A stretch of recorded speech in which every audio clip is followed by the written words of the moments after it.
En vrai, je trouve ce message, il est pas mal.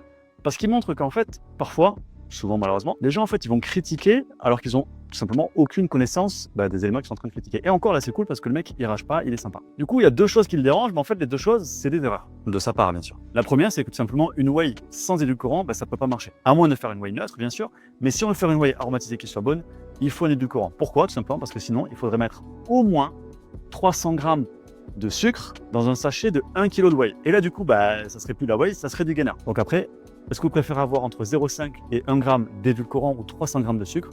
Pour la santé, à vous de voir. Et malheureusement, ça, c'est un point qui revient souvent, mais qui est assez logique aussi, tout simplement parce qu'en fait, les gens n'ont aucune connaissance des équivalences entre les édulcorants et le sucre. C'est tout simple. Et le deuxième point, c'est aussi une énorme erreur, tout simplement parce qu'en fait, 1 g de protéines, ça apporte 4 kcal. Donc si le sachet de whey était pur 100% de protéines, ce qui n'arrive bien sûr jamais, ça ferait pour 100 g de whey, ça ferait 400 kcal. Donc c'est tout à fait normal. Et là aussi, malheureusement, ça montre une méconnaissance des éléments vraiment de base de la nutrition.